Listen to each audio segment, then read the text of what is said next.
48 hours have passed since historic jewels were stolen in broad daylight from the Louvre, the world's most visited museum. Former French President Nicolas Sarkozy will begin his 5-year sentence in La Santé prison in Paris on Tuesday. A preliminary report into last month's deadly funicular crash in Lisbon revealed that the accident was caused by a faulty cable. Over 48 hours have passed since historic jewels were stolen in broad daylight from the Louvre, the world's most visited museum. According to art experts, it's a race against time as the first 48 hours are crucial for the recovery of the jewels. Several speculate the criminals may get caught, but the jewelry itself may never be recovered. The stolen jewels are nearly impossible to sell on the open market. Instead, the gemstones may be cut and the gold melted down. They chose this room because it was close to a window. They chose these jewels because they figured that they could break them apart, take out the settings, take out the diamonds and the sapphires and the emeralds, and take them to Israel, take them to Antwerp, India, find a dodgy dealer that's willing to recut them, and no one would ever know what they did. The heist sparked public outrage and has been criticized as a, quote, national humiliation by several French lawmakers. It also raised questions over museum security, for which officials at the Louvre had previously warned there was a lack of investment. The criticism resulted in blame games, with accusations going as far as pointing the finger at the museum's head of security, Dominique Buffin, calling her a diversity hire. But art expert Christopher Marinello says museum heists are on the rise in Europe. In France itself, at least 4 museums have been robbed in recent months.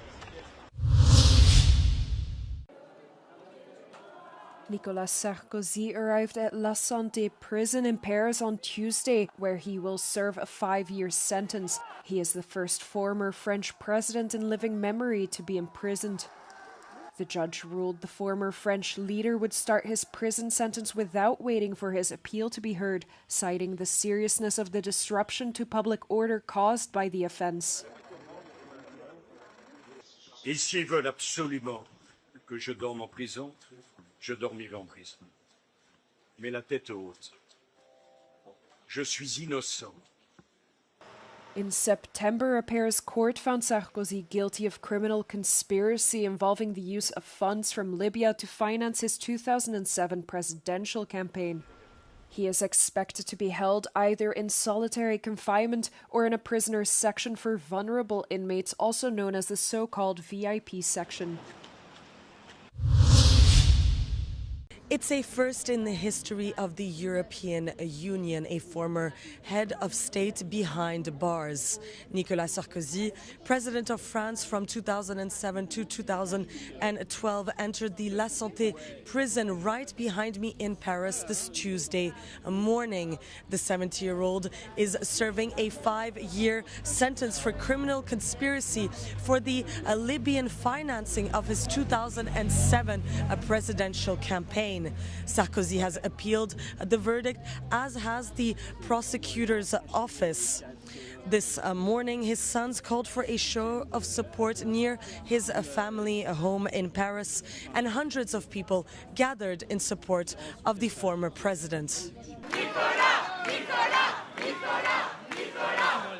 C'est des habitudes qui doivent changer, c'est très bien, mais ça ne mérite absolument pas la prison pour Sarkozy. C'est quelque chose d'absolument totalement aberrant. Je ressens beaucoup de tristesse pour celui qui a été notre guide pendant 5 ans, qui a été président de notre pays, qui a mené l'État, la France, de la tristesse et des interrogations par rapport à cette condamnation qui semble quand même assez sévère. J'ai honte pour la France, j'ai honte pour un président qui a tellement fait, qui est sincère, qui a lutté pendant la crise des subprimes, qui a fait vraiment, puis même, je veux dire, c'est pas normal de le mettre en prison, c'est complètement absurde, ça sert à rien, absolument à rien, à part à humilier la France. J'ai un peu honte, j'avoue, j'ai un peu honte vis-à-vis du monde entier. On en vient comme des pays sous-développés presque. Enfin bon, je trouve ça terrible, quoi. Once Sarkozy is officially registered as an inmate, his lawyers will immediately request his release pending appeal.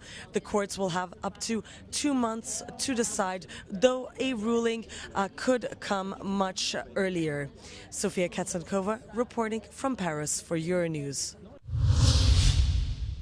If a driver gets their driving license revoked in one EU country, it's automatically invalidated in all 26 others.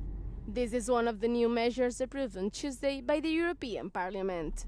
It intends to stop reckless drivers from continuing to drive after having committed major traffic offences, such as excessive speeding and driving under the influence.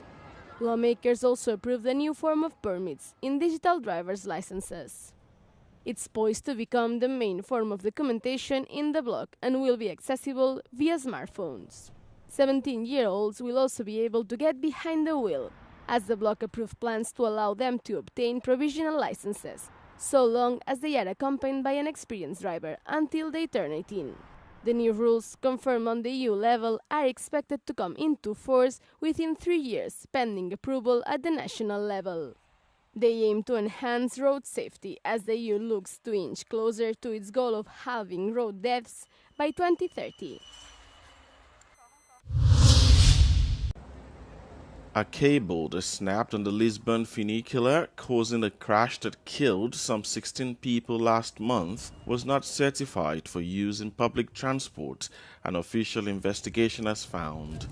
According to a report released on Monday by Portugal's Accident Investigation Office, the cable had accumulated maintenance issues and did not meet specifications set by CARIS, the municipal transport operator. The report called for all Lisbon cable cars to be kept out of service for urgent modifications. The disaster, described as one of the biggest human tragedies in the country's history, unfolded after the iconic Gloria funicular came off the rails and hurtled into a building, killing 16 people and leaving 21 others injured.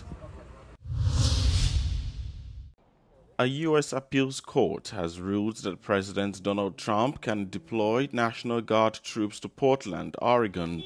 The court on Monday granted a request from the Justice Department to halt a judge's order which blocked deployment while a legal challenge to Trump's action plays out.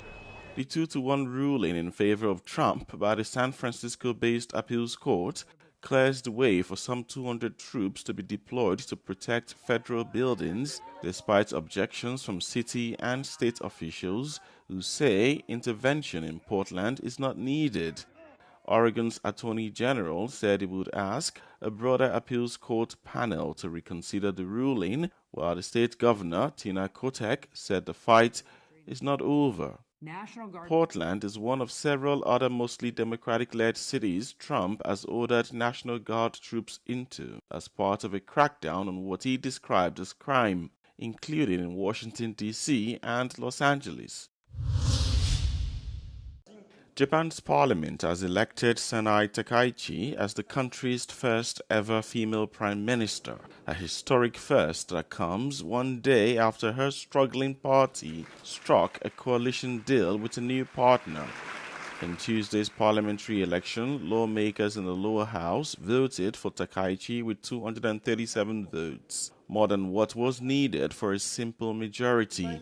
Takaichi will replace Prime Minister Shigeru Ishiba, ending a 3-month political vacuum and wrangling since her Liberal Democratic Party's disastrous election loss in July. Ishiba, who lasted only 1 year in office, resigned with his cabinet earlier on Tuesday. A protege of assassinated former Prime Minister Shinzo Abe, Takaichi is expected to emulate some of his policies, including a stronger military and economy, as well as revising Japan's pacifist constitution. But she also faces a major test. Takaichi needs to quickly tackle rising prices and compile economy-boosting measures by late December to address public frustration. Social media such as TikTok are now almost synonymous with the younger generations and modern digital culture. However, social media have also become an unlikely home for the more historical of topics, like traditional craftsmanship. Tradycyjny content jest bardzo popularny, bo to jest coś, czego na co dzień też nie widzimy. Rzemiosło jest jednak okraszone tą taką odrobiną tajemniczości, to co dzieje się w warsztacie rzemieślnika. Pokazanie tego procesu twórczego często, pracy z materiałem surowym jest dla użytkownika platformy interesujące. I kiedy ktoś pozwala zajrzeć z tyłu do warsztatu, pokazuje to, co się dzieje w jego pracowni, buduje to także więź użytkownika z tym przedmiotem, a także z tym konkretnym przedsiębiorcą.